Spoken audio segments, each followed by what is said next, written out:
Everyone, Saran गुरु digital classes में आपका स्वागत है।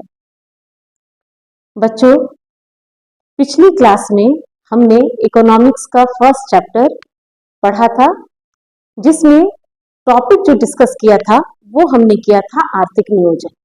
मैंने आपको बताया था कि आर्थिक विकास के लिए आर्थिक नियोजन बहुत आवश्यक था। क्यों? क्योंकि इसके अंदर जो भी उपलब्ध संसाधन है हमारे देश के, उन सब की पहचान करके उसका कुशलतम उपयोग करके देश को आर्थिक विकास की तरफ ले जाना था। इसके बाद हमने पढ़ा था कि इसके लिए फिर आयोग बना, जो कि योजना आयोग था। योजना आयोग के बनने के बाद 2 साल बाद राष्ट्रीय विकास परिषद बना, और फिर बाद में मैंने आपको बताया था कि 2015 में जाकर के योजना आयोग की जगह पे नीति आयोग आ गया। तो इस तरह हमने देखा कि आर्थिक विकास के लिए कई सारे आयोग बने। ये भी मैंने आपको डिस्कस किया था कि इवन इंडिपेंडेंस के पहले भी कई सारे प्लान्स आए थे जो कि आर्थिक नियोजन के बारे में जिन्होंने बात की थी। ठीक है, तो आर्थिक विकास के बारे में तो हमने प्रीवियस टॉपिक वीडियो में पढ़ा ही था। आज हम पढ़ने जा रहे हैं भारत का मौद्रिक विकास, कि भारत में मौद्रिक विकास कैसे शुरू हुआ। ठीक है, तो चलो टॉपिक को हम स्टार्ट करते हैं। आज का टॉपिक मैंने अभी बताया आपको कि हमको देखना है कि भारत में मौद्रिक विकास कैसे हुआ। पर यहाँ पे टॉपिक को स्टार्ट करने के पहले हमें ये जानना बहुत जरूरी है कि मुद्रा होती क्या है, क्योंकि मुद्रा से रिलेटेड ही आपका मौद्रिक विकास है। ठीक है, तो मुद्रा क्या है? मुद्रा ऐसा कोई भी वस्तु या ऐसा कोई भी माध्यम जिसके द्वारा लेन देन की प्रक्रिया को संपन्न किया जाता है, वो माध्यम क्या कहलाता है? मुद्रा कहलाता है। मतलब हम जनरली ये समझते हैं कि जो भी आज हमारे पेपर नोट्स होते हैं या जो कॉइन्स होता है, इन सबको ही हम क्या कहते हैं? मुद्रा कहते हैं। पर ऐसा नहीं है। कोई भी ऐसा माध्यम जिसके द्वारा क्रय विक्रय हो, जिससे लेन देन जो है वो संभव हो सके, वो सभी माध्यम क्या कहलाएंगे? मुद्रा कहलाएंगे। ठीक है, इस चीज को और अच्छे से समझने के लिए, क्योंकि अभी की जनरेशन आप हैं, आप देख रहे हैं कि पेपर नोट या फिर जो कॉइन्स है, इसको एज अ मनी हम इस्तेमाल करते हैं। पर अगर हम हिस्ट्री उठा करके देखें कि मुद्रा का विकास कैसे हुआ, इवोल्यूशन ऑफ मनी जो है, स्पेशली हम अपनी कंट्री का पढ़ेंगे, वो कैसे हुआ, तो इन चीजों को समझने के लिए हमें मुद्रा के इतिहास को पढ़ना होगा। ठीक है, मुद्रा को डिफाइन कैसे किया है? विकास को पढ़ने से पहले थोड़ा सा मुद्रा की डेफिनेशन को देख लेते हैं। मुद्रा एक ऐसी वस्तु या प्रमाण है जिससे वस्तुओं और सेवाओं को खरीदने, पहला काम क्या है? ऐसा माध्यम जिसके द्वारा या तो हम वस्तुओं को खरीदेंगे या फिर क्या करेंगे? सेवाओं को खरीदेंगे। ठीक है, इसके अलावा ऋणों या करों का भुगतान करने के लिए व्यापक रूप से स्वीकार किया जाता है। ठीक है, यहाँ पे स्वीकार किया जाता है, इस चीज को और हम अच्छे से आगे क्लियर करने वाले हैं। तो मुद्रा और क्या होगी? ऐसी वस्तु जिससे हम क्या करेंगे? अगर हमने किसी से ऋण लिया है तो उसको वापस कर सकते हैं। ठीक है, अगर जो भी हमें कर चुकाने हैं उनको भी हम जिस माध्यम के द्वारा चुकाएं, और जो माध्यम हो, सबसे इंपॉर्टेंट बात है कि जो माध्यम हो वो क्या हो? सामने वाले को स्वीकार, तो उस माध्यम को हम क्या कहेंगे? मुद्रा कहेंगे। ठीक है, बेसिकली आपको एक सेंटेंस में हम इस तरह समझ सकते हैं कि वो माध्यम जिसके द्वारा लेन देन, पहली चीज, दूसरा ऋणों का भुगतान या फिर करों का भुगतान संभव है और स्वीकार्य है, उसको माध्यम को या उस वस्तु को हम क्या कहेंगे? मुद्रा कहेंगे। ठीक है, यह विनिमय का माध्यम, विनय मतलब आदान प्रदान वस्तुओं का, इसको हम लोग विनिमय कहते हैं। थोड़ा यहाँ शॉर्ट हो गया। मूल्य का माप, मुद्रा का ये मेन फंक्शंस है। एक्चुअली हम लोग क्या पढ़ रहे हैं? ये मुद्रा के मुख्य कार्य पढ़ रहे हैं। तो मुद्रा का मुख्य कार्य जो है वो क्या है? पहला कि विनिमय का माध्यम, मुद्रा के द्वारा हम विनिमय करते हैं, यानी खरीदते हैं वस्तुओं को, सेवाओं को हम उससे क्या करते हैं? खरीदते या बेचते हैं या आदान प्रदान करते हैं। दूसरा मूल्य का माप है, मूल्य का माप का मतलब क्या हुआ यहाँ पे कि जैसे ये पेन है, अब इस पेन का मूल्य कितना है ये हम किससे मापा जा सकता है, मुद्रा के माध्यम से मापा जा सकता है। यानी जितने में हमने इसको परचेज किया हुआ है यही हम कहेंगे कि इस पेन के मूल्य का माप है। ओके, इसके अलावा मूल्य के भंडार के रूप में कार्य करता है। मूल्य के भंडार के रूप में मतलब मान लीजिए कि जो भी पैसे हैं अगर आप उसको रखिएगा संभाल करके तो उसकी वैल्यू जो है वो बाद तक उतनी ही रहेगी। अगर 100 रुपीज मेरे पास है तो आज से अगर इस नोट को चेंज नहीं किया गया, ठीक है, सरकार वही नोट जो है वो कंटिन्यू कर रही है, तो आज से 5 साल बाद भी उस जो भी हमारे पास 100 का नोट है उसकी वैल्यू उतनी ही रहेगी। ठीक है, तो हम कहेंगे मूल्य के भंडार के रूप में कार्य करता है। क्लियर है? तो हमने पढ़ा मुद्रा क्या है और इसके जो मेन फंक्शंस है, मुख्य कार्य क्या है, विनिमय का माध्यम, मूल्य की माप करता है और मूल्य के भंडार के रूप में कार्य करता है। ठीक है, जैसे चलो आगे अब हम स्टार्ट करते हैं भारत में मुद्रा का विकास। यही मेन टॉपिक आज हमारा है कि भारत में मुद्रा का विकास कैसे हुआ।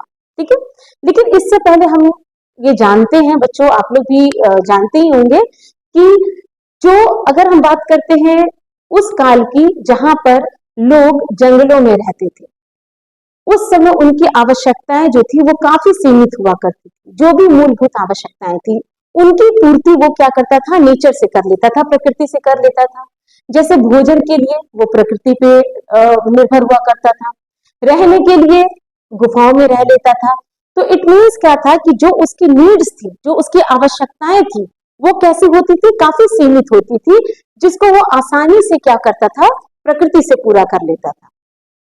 लेकिन धीरे धीरे क्या हो गया, सिविलाइजेशन हुआ, लोग जो है एक जगह रहने लग गए।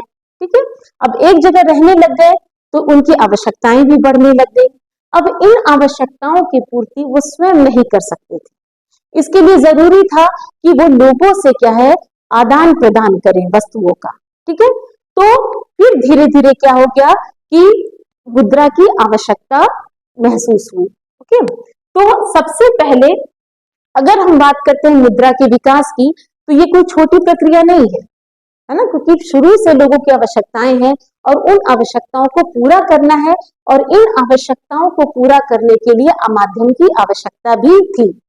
तो मुद्रा का विकास कोई रिसेंट कोई प्रोसेस नहीं है, ये एक काफी लंबी प्रक्रिया है ना, जो कि प्राचीन काल से शुरू होकर के आधुनिक समय तक जारी है, आज भी जारी है। ठीक है, तो सबसे पहले क्या था, मैंने अभी बताया कि जब लोग जंगलों में रहते थे तो कोई जरूरत ही नहीं थी कि वस्तुओं का आदान प्रदान करें, या उन्हें ऐसी कोई माध्यम की जरूरत थी ही नहीं, क्योंकि वो सारी आवश्यकताएं आराम से पूरी कर लेते थे। लेकिन धीरे धीरे क्या हुआ, जब आवश्यकताएं बढ़ी तब जो प्रणाली थी, ठीक है, वो थी वस्तु विनिमय प्रणाली, वस्तुओं के बदले में वस्तु। ये प्रणाली क्या थी कि मान लीजिए कि अगर कोई व्यक्ति है, अगर वो गेहूं ज्यादा उगाता है, ठीक है, और दूसरा जो व्यक्ति है वो क्या करता है, मान लीजिए कि वो कपड़ों का उत्पादन करता होगा।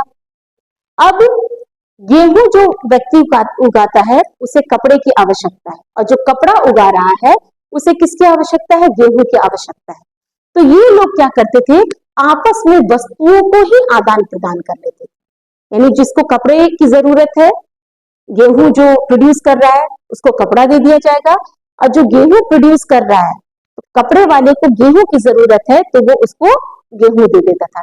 इट मींस यहाँ पे कमोडिटी जो है, एक्सचेंज फॉर द कमोडिटी, वस्तुओं का वस्तुओं से साथ आदान प्रदान होता था।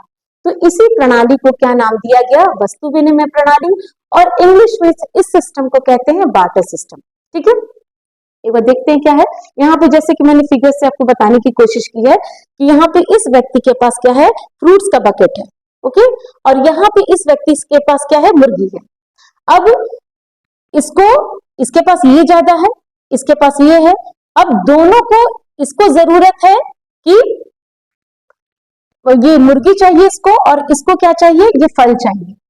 ओके, तो ये क्या करेंगे, आपस में बिना किसी मनी के, है ना, बिना किसी माध्यम के ये आपस में गुड्स को एक्सचेंज कर लेंगे, वस्तुओं को आपस में क्या करेंगे, बदल लेंगे। तो इसी सिस्टम का नाम था वस्तु विनिमय प्रणाली। यहाँ पे भी हम देखते हैं कि इसके पास क्या है, इस व्यक्ति के पास क्या है, एप्पल्स हैं, इसके पास मैंगो है। अब दोनों को जरूरत है, इसको क्या है, एप्पल की जरूरत है, इसको मैंगो की जरूरत है। तो ये लोग क्या करेंगे, गुड्स को आपस में एक्सचेंज कर लेंगे, वस्तुओं को आपस में बदल लेंगे। तो ये जो विनिमय हो रहा है, यहाँ विनिमय किन चीजों का हो रहा है, वस्तुओं का ही हो रहा है। तो इस प्रणाली को क्या नाम दिया गया, वस्तु विनिमय प्रणाली। ठीक है, यहाँ पे आप देखो कि जो यह वस्तुओं का आदान प्रदान हो रहा है, किसके अभाव में हो रहा है, मुद्रा के अभाव में। यहाँ पे मनी का कोई रोल है, बिल्कुल भी नहीं है। ठीक है, तो आगे हम इसकी डेफिनेशन देखते हैं कि वस्तु विनिमय प्रणाली क्या होती है। तो ये एक ऐसी प्रणाली है जिसमें एक वस्तु या सेवा को दूसरी वस्तु या सेवा के बदले में बिना पैसे का उपयोग किए, वस्तुओं को बदला जा रहा है पर यहाँ पे पैसे का कोई भी उपयोग नहीं है, विनिमय किया जाता है। यह प्रणाली मुद्रा के अभाव में, है ना, यहाँ पे क्या है, मुद्रा का कोई रोल था ही नहीं, मुद्रा के अभाव में लेन देन को सरल बनाने के लिए इस्तेमाल होती थी, लेकिन इसकी कुछ कठिनाइयां थी।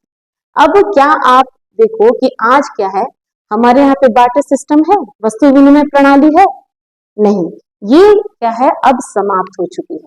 तो बच्चों, कोई चीज अगर समाप्त हो रही है अर्थात उसके अंदर कुछ ना कुछ कमियां जरूर होती है। तो अब हम पढ़ेंगे कि वस्तु विनिमय प्रणाली को समाप्त क्यों कर दिया गया, या फिर ये आज तक क्यों कंटिन्यू नहीं है। ठीक है, इसको डिसकंटिन्यू क्यों कर दिया गया, क्योंकि इसके अंदर दो प्रॉब्लम्स आ रही थी, दो कठिनाइयां थी। पहला था इच्छाओं का दोहरा संयोग और दूसरा है मूल्य के संचय की समस्या। ठीक है, इच्छाओं का दोहरा संयोग क्या, कि दोनों जो व्यक्ति हैं जिनको आपस में वस्तु का विनिमय करना है, उन दोनों को क्या है, दोनों की इच्छाएं जो है वो इस तरह से मैच करे कि ये आसानी से इसकी जो वस्तु है उसको लेने के लिए एग्री करे, और इसकी क्या इच्छा हो कि इसकी वस्तु को ये लेने के लिए एग्री हो जाए। यानी आपस में दोनों को क्या होना चाहिए, दोनों की इच्छाएं जो है वो सहमत होनी चाहिए वस्तुओं का आदान प्रदान के लिए। तो ये क्या पॉसिबल है, हर बार ये पॉसिबल नहीं है। फॉर एग्जाम्पल, अगर हम बात करते हैं प्राचीन काल में, तो ज्यादातर लोग जो थे वो कृषि करते थे, यानी अनाज जो है सबके पास होता था। अब कोई व्यक्ति ये चाहे कि मैं अनाज के बदले दूसरी वस्तु जो है वो ले लूं, जैसे मान लीजिए कोई एक गेहूं उत्पादन करने वाला किसान है, अब उसको क्या चाहिए, मुर्गियां चाहिए। ठीक है, या फिर तो अब क्या है, ये इसको देना चाह रहा है कि भाई तुम गेहूं ले लो और मुझे बदले में मुर्गी दे दो। लेकिन इस किसान के पास खुद जो है अपना गेहूं है, उसने खुद प्रोड्यूस किया हुआ है। तो क्या ये जो ट्रांजैक्शन, जो विनिमय है, क्या ये सफल हो पाएगा, ये वस्तुओं का आदान प्रदान सफल नहीं हो पाएगा। क्यों, क्योंकि दोनों की इच्छाएं जो है ये आपस में मैच नहीं कर रही है। तो कहीं ना कहीं इस व्यक्ति को फिर दूसरे, तीसरे, चौथे व्यक्ति को खोजना होगा जो कि गेहूं के बदले में उसे क्या देने के लिए तैयार हो जाए, मुर्गी देने के लिए तैयार हो जाए। ठीक है, तो ये एक बहुत बड़ी कठिनाई थी किस प्रणाली में, वस्तु विनिमय प्रणाली। ठीक है, ये तो हो गया। मूल्य के संचय की समस्या, अब क्या है, आपस में इन्होंने क्या किया,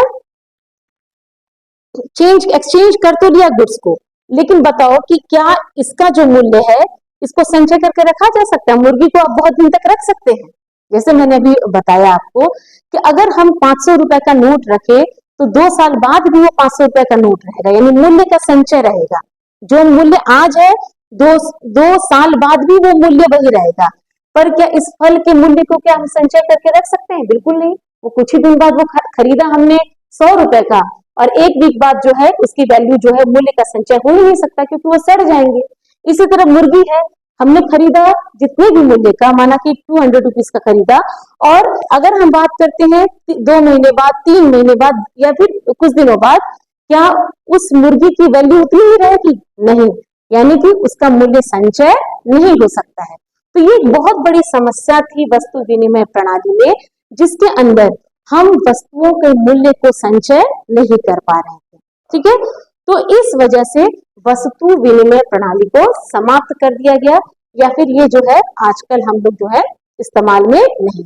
क्वेश्चन बहुत बार पूछा जाता है कि वस्तु विनिमय प्रणाली क्या है और आखिर ये डिसकंटिन्यू क्यों हो गया, इसको क्यों समाप्त कर दिया गया, या डायरेक्टली बच्चों आपसे पूछा जाएगा कि वस्तु विनिमय प्रणाली में कौन सी दो कठिनाइयां थी जिसकी वजह से ये समाप्त हो गया है। ठीक है, तो ये हो गई वस्तु विनिमय प्रणाली।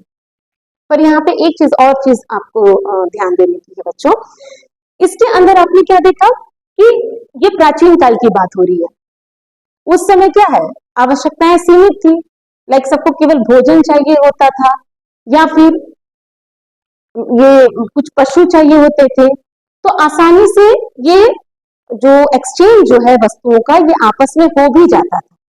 लेकिन धीरे धीरे क्या होने लग गया, अब आवश्यकताएं बढ़ रही है लोगों की, लोग कस्बों से गांव से जो है धीरे धीरे क्या है, कहीं ना कहीं जो है वो जनसंख्या बढ़ रही थी, आवश्यकताएं बढ़ रही थी, तो वस्तु विनिमय प्रणाली को खत्म करके जरूरत थी कोई ऐसा माध्यम जिसमें बिना ये सब प्रॉब्लम्स नहीं हो और उस माध्यम के द्वारा हम आसानी से क्या कर सके, वस्तुओं और सेवाओं को खरीद सके। ठीक है, तब जाकर के मुद्रा जो है उसका विकास हुआ। ठीक है, ये क्लियर हो गया होगा आप लोगों को। अब नेक्स्ट स्लाइड पे चलते हैं। वस्तु विनिमय प्रणाली के बाद क्या आया फिर, वस्तु मुद्रा। ये क्या होती है, अब क्या था, इतना आसानी से मैंने बताया कि दो कठिनाइयों की वजह से वस्तु विनिमय प्रणाली जो है वो काफी लोगों को मुश्किल हो रही थी। तब क्या होने लग गया, कुछ ऐसे वस्तुएं थी जो कि हर व्यक्ति को जरूरी थी। जैसे हम यहाँ पे बात करते हैं, अगर पशुपालन की युग की अगर हम बात करें, जहाँ पे लोग जो है वो पशुपालन पे ज्यादा निर्भर हुआ करते थे, तो उस समय सबसे मुख्य जो वस्तुएं थी या जो यूज की जाती थी वो क्या था, पशु में गाय और बकरी, क्योंकि हर व्यक्ति जो है वो पशुपालन कर रहा था, तो गाय और बकरी को दे करके दूसरी कोई भी वस्तु जो है वो हम लोग जो है ले लेते थे। फॉर एग्जाम्पल, अगर किसी व्यक्ति को ज्यादा गेहूं चाहिए होता था तो वो क्या करता था, गाय या बकरी दे करके अनाज जो है वो दूसरे व्यक्ति से ले लेता था। पहला व्यक्ति जो कि गेहूं दे रहा है वो भी गाय और बकरी को लेने के लिए सहमत हो जाता था। क्यों, क्योंकि वो युग कैसा था, पशुपालन का, तो उससे कोई प्रॉब्लम ही नहीं थी, हर कोई इसको एक्सेप्ट कर लेता था। कृषि युग में कपास, फिर कृषि का युग आया तो लोग कपास दे करके जो भी उनकी आवश्यकता की वस्तु है वो खरीद लेते थे, तो इन्हें मुद्रा के रूप में प्रयोग किया जाता था, यानी वस्तु विनिमय प्रणाली। उसके बाद कुछ ऐसी वस्तुएं जिनको जिन वस्तुओं की सबको आवश्यकता होती थी, तो उन वस्तुओं को क्या किया जाने लग गया, मुद्रा की तरह इस्तेमाल करने लग गया, मतलब जाने लगा। अब वस्तु मुद्रा के बाद फिर उदय होता है किसका, धातु मुद्रा का। यानी अब क्या है, वस्तुओं को खरीदने के लिए धातुओं का इस्तेमाल करने लगे। धातु बहुत सारे थे, धातु मुद्रा में आपने पढ़ा ही होगा कि बहुत तरह के जो सिक्के थे वो चलाए जाने लग गए, जिसमें अलग अलग धातु के सिक्के, सोने के सिक्के, चांदी के सिक्के, ठीक है, इन सब के सिक्के जो है वो धातु की तरह इस्तेमाल करने, मतलब एज अ मनी इस्तेमाल किया जाने लग गया। यानी अगर हमें कोई चीज खरीदनी है तो हम धातु के सिक्कों को दे करके और क्या करते थे, वस्तुओं को खरीद लेते थे। ठीक है, तो धातु मुद्रा का उदय हुआ। धातु मुद्रा का उदय, इसको हम लोग क्या है, धीरे धीरे धातु, कौन से धातु, जैसे सोना, चांदी, तांबा, इन सब का उपयोग जो है वो वस्तुओं के आदान प्रदान के लिए एक मानक के रूप में किया जाने लगा, जिस से धातु मुद्रा का विकास हुआ। और ये काफी लंबा टाइम तक चला, जो धातु मुद्रा है ये काफी लंबे टाइम तक चला है। ठीक है, जैसे यहाँ पे मैंने आपको पिक्चर दिखाया कि डिफरेंट जो धातु है, अलग अलग धातुओं के ये सिक्के हैं, जिसमें कुछ तो है जैसे 1 रुपए का जो सिक्का है ये अभी तक जो है हम लोग यूज कर रहे हैं। ठीक है, तो धातु मुद्रा का उदय हुआ। अब आपको पता है कि धातु मुद्रा में जैसे स्पेशली जो सोने का है, चांदी का, ये सब जो सिक्के हुआ करते थे, इसकी अपनी भी वैल्यू होती है। ठीक है, तो अब धातु का इस्तेमाल किया तो जाने लग गया, पर उन धातुओं का केवल सिक्के बनाने में इस्तेमाल तो नहीं होता था, उन धातुओं का अलग अलग चीजों को बनाने में इस्तेमाल होता था। फॉर एग्जाम्पल अगर हम देखते हैं गोल्ड कॉइन्स का, है ना, जो सोने के सिक्के होते थे।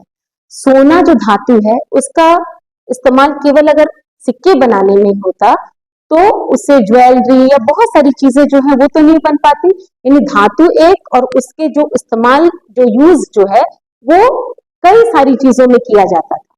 तो इस वजह से क्या है कि धातु जो है, ये सब जो महंगे धातु है, धीरे धीरे इनका प्रचलन जो है वो बंद होने लग गया।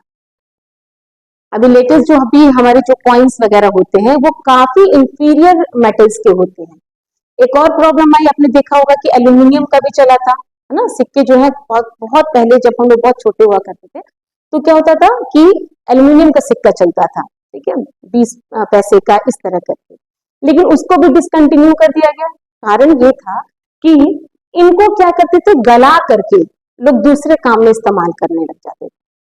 ठीक है, मान लीजिए कि 20 रुपए की अगर कोई 20 पैसे का कोई सिक्का होता था तो उसको गला करके क्या करते थे कि 20 पैसे से ज्यादा कीमत वाली चीज को बना लेते थे। इसलिए आजकल के जो सिक्के बनते हैं उनके मेटल्स को अगर हम पिघला भी ले या किसी तरह तोड़ ताड़ के या कुछ भी कर ले, उसकी कीमत, जैसे 1 रुपए का जो सिक्का है उसके अंदर लगा हुआ जो मेटल है उसकी कीमत 1 रुपए से भी कम होती है। यानी अगर उसको हम मेल्ट, कुछ ही तरह मेल्ट कर दे, या फिर लोग सुनते हैं कि आपने सुना होगा कि इसका जो है इस्तेमाल होता है, ब्लेड्स वगैरह बनते हैं, दूसरे कंट्री को एक्सपोर्ट कर दिया जाता है स्मगलिंग के थ्रू। तो ये सब चीजें जो है वो करते हैं, लेकिन उनकी वैल्यू जो है, जैसे इसमें लगे हुए धातु की जो कीमत है वो 1 रुपए से कम है, तो इसको आप बर्बाद भी कोई नहीं करेगा, ठीक है, क्योंकि एटलीस्ट अगर ये सिक्के के रूप में है तो इसकी वैल्यू 1 ही रुपए रहे। ठीक है, तो हमने ये पढ़ा कि वस्तु विनिमय प्रणाली थी पहले, फिर वस्तुओं को मुद्रा के रूप में इस्तेमाल किया जाने लग गया, धीरे धीरे धातु मुद्रा का उदय हुआ जिसमें कई तरह के धातु के सिक्के बनाए जाने लगे, जैसे सोने के सिक्के, चांदी के सिक्के, तांबा के सिक्के। ठीक है, अब इसके बाद क्या हुआ, आधुनिक रूप। मुद्रा का आधुनिक रूप है क्या, यानी अब प्रेजेंट में जो मॉडर्न फॉर्म है मनी का वो क्या है। तो मुद्रा के आधुनिक रूप को हम दो भागों में रखेंगे, एक तो है करेंसी और दूसरा क्या है, बैंक जमाई। करेंसी में हम किसको रखेंगे, जितनी भी कागजी मुद्रा है, जितने भी पेपर नोट्स हैं और जो अभी कॉइन्स चल रहे हैं, जो सिक्के अभी चल रहे हैं, उनको हम किस में रखेंगे, करेंसी में। हाँ, यहाँ पे करेंसी है तो करेंसी के अंदर हम किसको रखेंगे, जितने भी कागज के नोट हैं और जितने भी सिक्के हैं, आज भी सिक्कों का इस्तेमाल होता है, तो इन दोनों चीजों को हम किसके अंदर रखते हैं, करेंसी। यानी अगर हम पूछेंगे कि इंडिया की करेंसी क्या है तो आप लोग क्या बोलते हैं, पेपर नोट्स, है ना, और कॉइन्स हैं ही। इसके अलावा और किसको रखा जाता है, बैंक जमाई। आपको पता है कि अगर हर किसी, जो सरकार जो है वो बैंकों का निर्माण कर रही है, इसका मुख्य कारण क्या है कि अगर किसी भी व्यक्ति के पास, है ना, अगर ज्यादा पैसा है तो वो अपने पैसों को सुरक्षित रखने के लिए बैंक में जमा करता है। इससे एक बेनिफिट तो ये है कि बैंक में जो पैसे हैं वो हमारे सुरक्षित भी रहते हैं, और बदले में ये भी है कि बैंक उन रखे हुए पैसों का, जो जमा पैसे हमने किए हैं, उन पे वो हमें इंटरेस्ट भी देता है। इसलिए क्या है कि लोग जो है अपने जो भी अतिरिक्त जो सरप्लस मनी है उसको कहाँ रखता है, बैंक में रखता है। अब बैंक जमा कहते किसको है, यानी बैंकों में रखी गई हर एक जो बैंक होल्डर है, पहला उसका काम क्या है बच्चों, कि वो बैंक जाता है। आप लोग के सब बच्चों का बैंक अकाउंट है, तो आप बैंक जाते हो, वहां पे अपना क्या है, खाता खुलवाते हो, और जो खाता होता है उसमें पैसों को डिपॉजिट करते हो। इन डिपॉजिट पैसों को हमने रखा नाम डिमांड डिपॉजिट्स, यानी कि मांग जमाएं। डिमांड डिपॉजिट क्या होती है, मांग जमाएं, ऐसी जमाएं जिनको हम, अगर हमें मांग करनी हो तो उसको हम आसानी से निकाल सकते हैं। यानी ऐसे डिपॉजिट्स जो कि क्या है, हम अपनी डिमांड के अकॉर्डिंग उसको हम विड्रॉ कर सकते हैं। तो ऐसी जमाओं को हम क्या कहते हैं, डिमांड डिपॉजिट, या हिंदी में हमने उसे क्या नाम दिया है, मांग जमाएं। ठीक है, तो मांग जमाएं होता है ये। ठीक है, अब आपने ये भी देखा होगा कि अगर आपका खाता है बैंक में तो वो आपको किस चीज की फैसिलिटी देते हैं, चेक की फैसिलिटी देते हैं। चेक क्या है, एक पेपर है बैंक का जो कि इंस्ट्रक्ट करता है कि जो भी अकाउंट होल्डर है ना, जो अकाउंट होल्डर है वो अपने पैसे को जिस भी व्यक्ति को देना है टू, है ना, उसको वो क्या कर सकता है, दे सकता है। ठीक है, तो एक बार मैं थोड़ा सा यहाँ पे देखती हूँ क्या है डिमांड डिपॉजिट। ये बैंक खातों में रखी गई राशि है, ठीक है, जिसे मांग पर निकाला जाता है। मान लीजिए मेरे बैंक में 500 रुपीज है, मुझे अचानक से जरूरत हो गई 100 रुपए की, तो मैं जब चाहूं तो अपनी जमाओं में से मांग सकती हूँ। तो इसलिए उस जमा को क्या नाम दिया गया है, मांग जमा। ओके, इसको मुद्रा का आधुनिक रूप कहा जाता है। अब मनी का मैंने आपको क्या डेफिनेशन बताया था मुद्रा का, कि मुद्रा वो माध्यम है जिसके द्वारा हम लेन देन कर सकते हैं। तो एक तो क्या है कि जब भी हमें कोई वस्तु खरीदनी है या कोई सेवा खरीदनी है, तो या तो आप पैसे दे करके खरीदते हैं, ठीक है, जैसे ये पेन खरीदना था मार्केट से, तो जरूर इसको पैसे के रूप में भुगतान किया होगा, ठीक है, जो सेलर है, और हमने उसको क्या किया, खरीद लिया। या फिर कॉइन्स के रूप में भुगतान, यानी सिक्कों के रूप में भुगतान करके हम वस्तुओं और सेवाओं को खरीदते हैं। ठीक है, तो यहाँ पे मनी है, मनी का जो है फीचर दिखता है किसके अंदर, बैंक जमाओं में। आपने सुना होगा कि कई सारे भुगतान जो है वो बिना कैश के यानी पेपर नोट के और बिना कॉइन के भी हो जाते हैं। ठीक है, तो वो किससे होता है, चेक के थ्रू, है ना, चेक के थ्रू होता है। जैसे मान लिया हमने कोई वस्तु खरीदी और हम चाहे तो उसको चेक के रूप में भुगतान कर सकते हैं ना। तो यहाँ पे ये जो चेक है ये किस चीज का फीचर शो कर रहा है, बिल्कुल मुद्रा का, क्योंकि मुद्रा में मैंने अभी बताया आपको कि मुद्रा वो माध्यम है, ये एक माध्यम है जिसके द्वारा हम वस्तुओं को खरीद बेच सकते हैं। इसीलिए पहले क्या था, कॉइन जो था उसको हमने मुद्रा कहा था, क्यों, क्योंकि मुद्रा को दे करके हम कोई भी चीज को खरीद सकते हैं। इससे पहले मैंने आपको बताया कि जो खास करके जो पशु थे जिनको कि पाला जाता था, जैसे गाय हो गई, बकरी हो गई, उनको मुद्रा समझा जाता था, तो क्योंकि उनके द्वारा हम कोई भी वस्तु और सेवा को खरीद सकते थे। ठीक है, तो यही अभी मॉडर्न फॉर्म है मनी का। मुद्रा का आधुनिक रूप क्या है, करेंसी, जिसके अंतर्गत जितने भी पेपर नोट्स है, चाहे वो किसी भी वैल्यू को, ठीक है, वो सारे पेपर नोट आएंगे, सारे कागजी मुद्राएं आएंगी, और जितने भी कॉइन्स जो है वो आएगा। ठीक है, इसके अलावा और हम किसको रखते हैं आधुनिक रूप में, बैंक की जमाओं को, यानी जो भी एक्स्ट्रा कैश जिसको कि हम बैंक में रखते हैं और अपनी मांग के अनुसार उन जमाओं में से निकाल सकते हैं, तो उनको हमने कहा मांग जमा। और डिमांड, अगर बैंक जमा पे बैंक हमें एक फैसिलिटी देती है, चेक की फैसिलिटी, और चेक के रूप में भी हम वस्तुओं और सेवाओं को खरीद सकते हैं चेक का भुगतान करके। इसलिए हमने ये कहा कि ये भी क्या है, एक मुद्रा का रूप है। ठीक है, एक और चीज मैं बताना चाहूंगी यहाँ पे आपको, बैंक की बात हम करें या करेंसी की बात करें, तो जो भी पेपर नोट्स होते हैं एक्सेप्ट वन, है ना, इन सब को कौन इशू करता है, जो भारत का केंद्रीय बैंक है, आरबीआई, है ना। आरबीआई सरकार के, भारत सरकार के बिहाफ पे क्या करता है कि इन मुद्राओं को, सॉरी, इन पेपर नोट्स को क्या करता है, इशू करता है। अब क्वेश्चन है, आपने बहुत बार सुना होगा नकली नोट, अगर उसको आप उठा करके देखिएगा तो बिल्कुल देखने में क्या होता है, ये जो अभी नोट हम इस्तेमाल करते हैं, अगर आप असली नोट और नकली नोट को सामने रखिएगा तो दोनों एग्जैक्टली बिल्कुल सेम होते हैं, लेकिन फिर भी उसको इलीगल क्यों माना जाता है, क्यों, क्योंकि गवर्नमेंट उसको ऑथराइज नहीं करती है, वो सरकार के द्वारा अधिकृत नहीं है। सरकार जिसको भी अधिकृत कर दे, ठीक है, कैसे आपने सुना होगा डिमोनेटाइजेशन में, मुद्रा उसको बंद कर दिया, उसकी जगह दूसरे नोट्स लाए गए। तो सरकार का जब जिसको भी अधिकृत कर दे कि भाई ये जो है उस पे साइन हो गया बिहाफ ऑफ इंडियन गवर्नमेंट, है ना, यानी भारत सरकार के बिहाफ पे आरबीआई ने जो भी नोट इशू कर दिए, तो यानी कि सरकार ने अधिकृत कर दिया, ऑथराइज कर दिया कि अब ये करेंसी है, यही हमारी भारत की मुद्रा है। तो यही डिफरेंस है कि जो असली और नकली नोट में मैंने बताया कि जो भी भारत सरकार अधिकृत कर देगी वही हमारी क्या हो जाएगी, मुद्रा हो जाएगी। ठीक है, क्लास में मैं ऐसे ही समझाती हूँ कि हम लोग क्या कहते हैं, बच्चे होते हैं आपस में मॉनिटर बनाते हैं, पर तुरंत उन बच्चों में से मॉनिटर जो है वो सारा काम जो है, सारा अधिकार उसके पास किस तरह आया, क्योंकि क्लास टीचर ने उसे क्या दिया है, अधिकृत दिया। तो सरकार भी क्या करती है, भारत सरकार जो है वो आरबीआई को ये अधिकार दे रखी है कि वो उसके बिहाफ पे नोट को क्या करे, इशू करे। इसके आरबीआई के अलावा अगर कोई भी इंस्टीट्यूशन नोट को छापती है तो उस नोट्स को, उन कागजी मुद्राओं को इनलीगल माना जाता है। और इसके पीछे सिर्फ एक वजह है, क्योंकि उसको भारत सरकार अधिकृत नहीं करती। ठीक है, तो ये तो हमने पढ़ लिया मुद्रा का आधुनिक रूप, जिसमें हमने करेंसी और बैंक जमाओं को पढ़ा। अब हम देखते हैं कोर बैंकिंग प्रणाली। ये क्या है?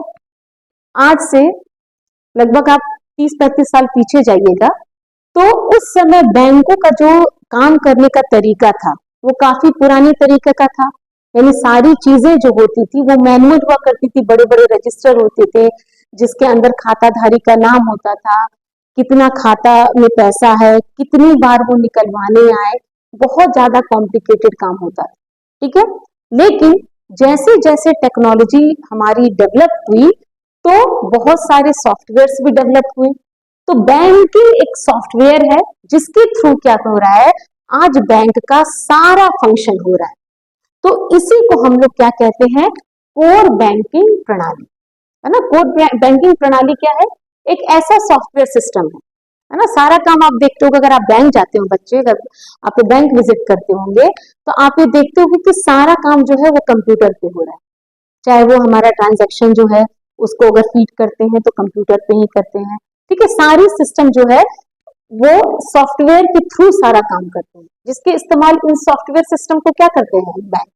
इसका इस्तेमाल बैंक अपनी मुख्य गतिविधियां, जो भी इसकी इंपॉर्टेंट गतिविधियां होती है बैंक की, जैसे इंपॉर्टेंट गतिविधि क्या है, सबसे इंपॉर्टेंट है ग्राहक खाते।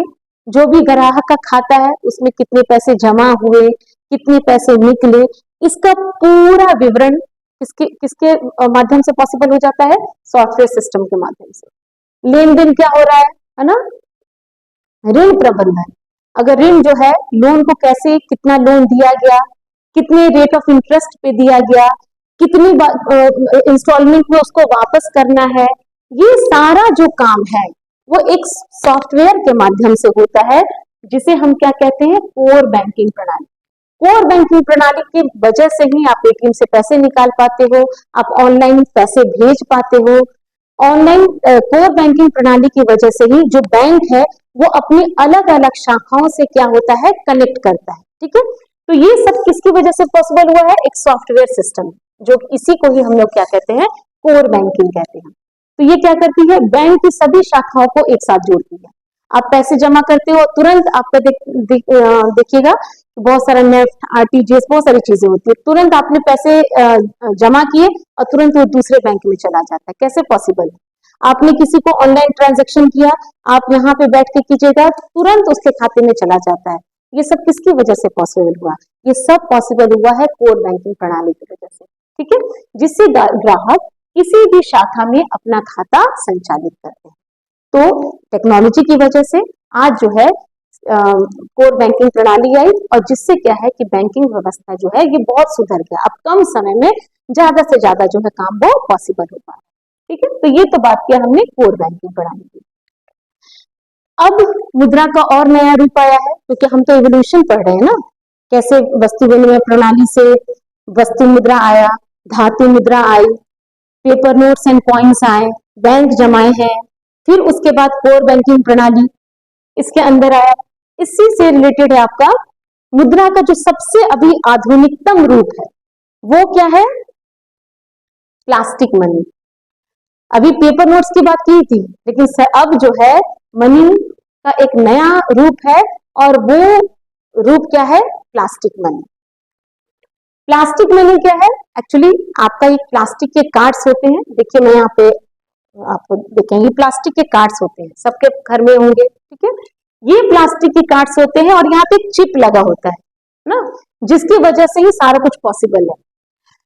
तो जिसके द्वारा बिना बैंक गए, पहले क्या होता था, बैंकों में लंबी लंबी लाइंस लगी होती थी, क्योंकि अगर आपको अपने खाते का लेन देन जो है, जो भी करना है, इसके लिए आपको बैंक जाना पड़ता था।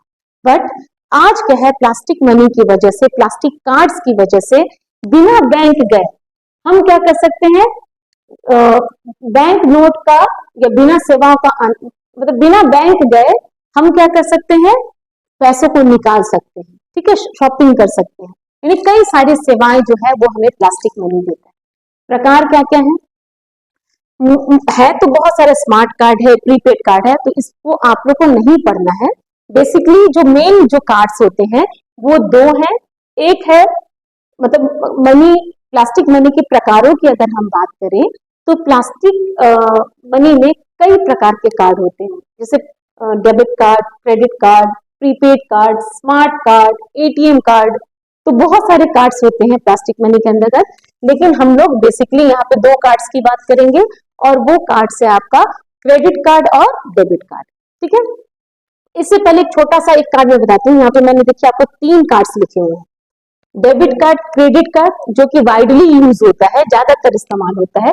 लेकिन पहले क्या था, एक एटीएम कार्ड भी हुआ करता था, जिसका सिर्फ एक काम था कि हम एटीएम से पैसे निकाल सकते हैं। यहाँ पे डेबिट कार्ड है, अब यहाँ पे आया डेबिट कार्ड। डेबिट कार्ड एक प्रकार का प्लास्टिक मनी है जो आपके बैंक खाते से सीधे पैसे निकालते हैं। बहुत सारे लोग एटीएम कार्ड और डेबिट कार्ड में डिफरेंस सोचते हैं कि ये सिमिलर है, एक जैसा है, पर इसके अंदर डिफरेंस है। एटीएम कार्ड भी के द्वारा भी हम एटीएम मशीन से पैसे निकाल सकते हैं, डेबिट कार्ड के द्वारा भी हम एटीएम से पैसे निकाल सकते हैं। पर बेसिक डिफरेंस क्या होता है कि जो एटीएम कार्ड होता है उससे उसका सिर्फ एक काम है, हम पैसे को एटीएम मशीन से निकाल सकते हैं। पर जो डेबिट कार्ड होता है इसका फंक्शन थोड़ा ज्यादा होता है। फॉर एग्जाम्पल कि हम पैसे तो निकाल ही सकते हैं एटीएम से, इसके अलावा हम शॉपिंग कर सकते हैं, कहीं पे कार्ड स्वाइप करके आप शॉपिंग कर सकते हैं या फिर ऑनलाइन शॉपिंग कर सकते हैं, ठीक है। तो डेबिट का और ये सारे जो फैसिलिटी है वो एटीएम कार्ड्स नहीं देते, ठीक है। तो पहला हमने पढ़ा एटीएम कार्ड, ये भी प्लास्टिक मनी में काउंट होता है। दूसरा है डेबिट कार्ड। डेबिट कार्ड लेकिन और ये मनी है जिसके द्वारा हम क्या करते हैं, एटीएम से पैसे निकाल सकते हैं, शॉपिंग कर सकते हैं। पर इसके अंदर जरूरी ये है कि आपके बैंक खाते में पैसे जमा होने चाहिए, क्योंकि हम क्या करें, इस कार्ड के थ्रू अपने जो जमा पैसे हैं बैंक में उसको निकाल रहे हैं। तो यहाँ पे खाताधारी का खाते में पैसा या जमा होना आवश्यक है, क्लियर है। अब यहाँ पे बात करते हैं क्रेडिट कार्ड की। ये उधारी कार्ड है। क्रेडिट मतलब क्लियर है, क्रेडिट का मतलब ही उधार होता है। जैसे हमको कहीं से ऋण लेना है तो हम बाहरी लोगों से ऋण ना लेकर के डायरेक्ट कहां से ऋण ले रहे हैं, बैंकों से ले रहे हैं, ठीक है। तो क्रेडिट कार्ड क्या है, ये एक प्रकार का प्लास्टिक मनी है जो उपयोगकर्ताओं को क्रेडिट की पेशकश करता है। आपको क्या है, लोन देता है बैंक, और ऑब्वियसली लोन देता है तो आपसे रेट ऑफ इंटरेस्ट जो है वो ज्यादा लेता है। इसका मतलब ये है कि आप खरीदारी करने के बाद भुगतान कर सकते हैं, क्योंकि आपने लोन लिया है, क्रेडिट लिया है बैंक से। तो जब हम क्रेडिट लेंगे तो उसको चुकाना भी पड़ेगा और इंटरेस्ट के साथ, ठीक है। तो ये अब सबसे आधुनिकतम मनी में क्रेडिट कार्ड, डेबिट कार्ड को रखा गया है, ठीक है। इसका एक बेनिफिट ये है कि अब उतना पैसा लेके नहीं चलना है, बहुत आसानी से हम ट्रांजैक्शंस जो है वो कर सकते हैं। तो ये क्या है, एक सबसे आधुनिकतम फॉर्म है, हम कह सकते हैं मनी का।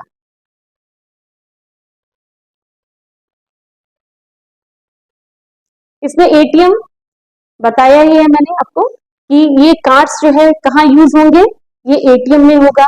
एटीएम जो है इसका पूरा नाम ऑटोमेटेड टेलर मशीन है।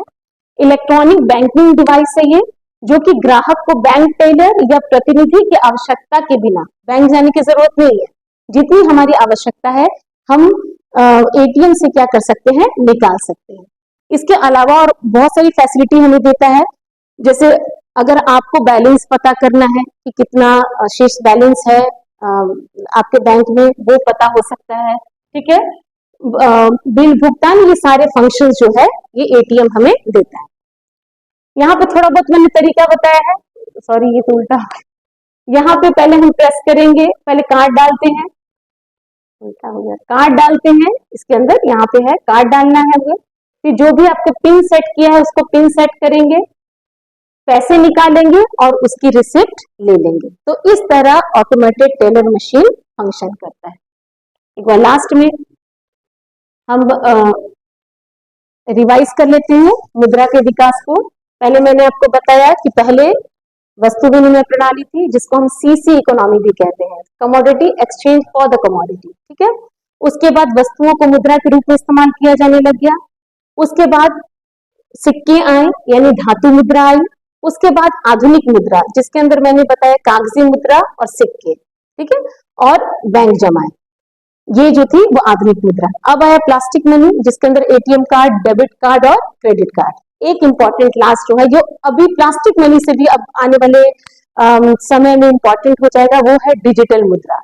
डिजिटल मुद्रा यानी ऐसी मुद्रा जिसका कोई भौतिक रूप नहीं है, यानी कागजी नोटों को आप देख सकते हैं, सिक्कों को देख सकते हैं, लेकिन जो डिजिटल मुद्रा है उसका कोई भौतिक रूप नहीं, ये एक वर्चुअल मनी है, जिसमें क्या है, जो डिजिटली यूज होगा। जिसमें सबसे जो आजकल जो फेमस है वो क्या है, इसको क्रिप्टो करेंसी भी कहते हैं। डिजिटल मुद्रा में एक बहुत फेमस जो डिजिटल मुद्रा है वो है क्रिप्टो करेंसी, और ब्लॉकचेन पे, मतलब मान लीजिए किसी ने अर्न किया, वो किसी को हम मेरे पास है, ठीक है, डिजिटली ही रहेगा, हम उसका इस्तेमाल जो है भुगतान भी डिजिटली करेंगे, और क्या करेंगे, आपका जो भी हमें सेवाएं है उसको हम खरीद सकते हैं। सबसे इंपॉर्टेंट आजकल जो क्रिप्टो करेंसी है, बिटकॉइन का नाम आपने सुना होगा। तो इस तरह हमने देखा कि किस तरह जो मुद्रा का विकास हुआ, किस तरह हम यहां से आज यहां पहुंचे। कोई भी अगर आपको क्वेश्चन हो, कोई भी अगर क्वेरी हो तो कमेंट बॉक्स में लिखिएगा, और होप आपको ये वीडियो अच्छा लगा होगा। Thank you.